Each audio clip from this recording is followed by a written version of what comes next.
Bueno, ahora vamos a hablar sobre el capital de trabajo neto. Vamos a hacer algunos alcances y mostrar un pequeño ejemplo de su cálculo.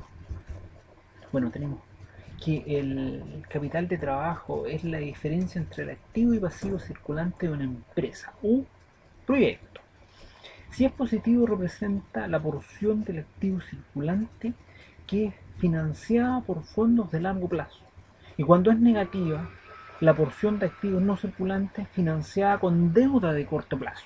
Eso es lo que nos indicarían a modo de introducción. Capital neto de trabajo.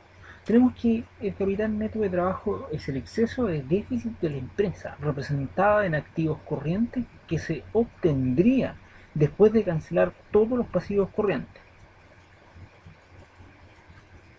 Entonces así tendríamos que el capital de trabajo neto sería activos corrientes menos pasivos corrientes y el capital de trabajo bruto en la inversión de la entidad en activos corrientes. La administración del capital de trabajo, vemos que es la gestión del activo corriente de la entidad y financiamiento requerido para apoyar dicha gestión.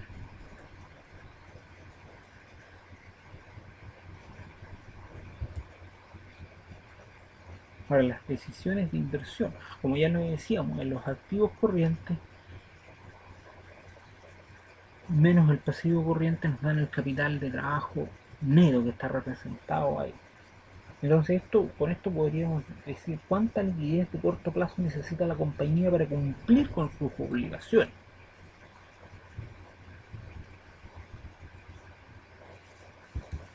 Ahora, vemos los efectos del capital neto de trabajo sobre el perfil de fondos de un proyecto de inversión.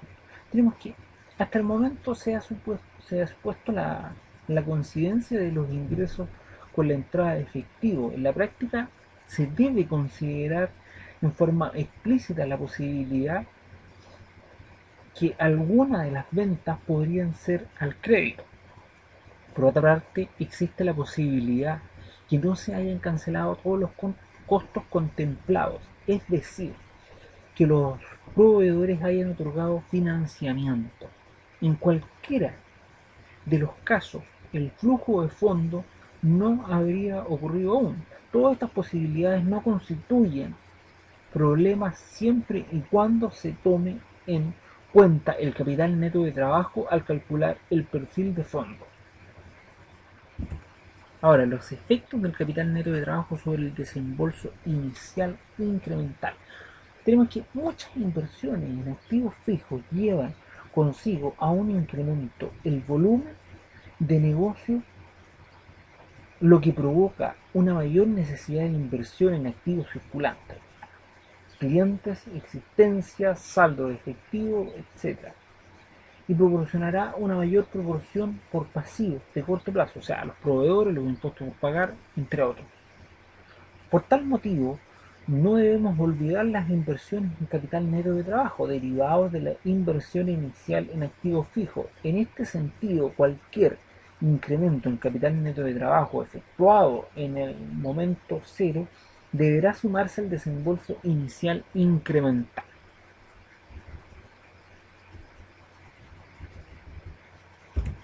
Ahora, los efectos del capital neto de trabajo sobre el diferencial de los fondos, de los flujos de efectivo, ¿no? Entonces tenemos que las inversiones adicionales en capital neto de trabajo asociadas al proyecto deben deducirse de los flujos efectivos de operación. Entonces aquí tenemos un ejemplo del capital neto de trabajo. O sea, vamos a suponer que los únicos componentes del capital neto de trabajo para el primer año de las operaciones del proyecto son las cuentas por cobrar y las cuentas por pagar.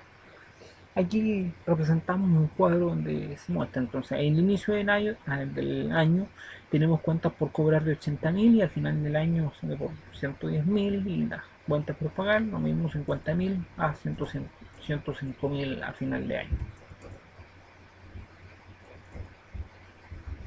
O sea, acá sacamos el capital neto de trabajo para el inicio del año y para el final del año.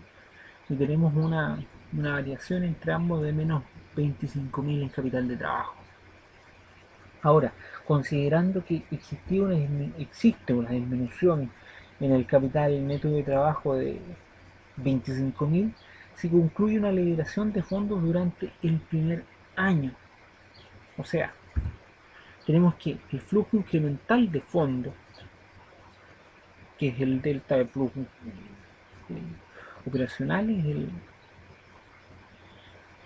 el delta del capital neto de trabajo, en donde tendríamos que los 190.000 más los 25.000, tenemos un flujo incremental de fondos de 215.000. Bueno, y los 190.000 tenemos que son los 110.000 de fin de año más el inicio de año, que son los 80.000. Los 25.000 ya habíamos dicho que es el diferencial del capital neto de trabajo. Ahora, ¿cuáles son los efectos del capital neto de trabajo sobre el valor residual incremental?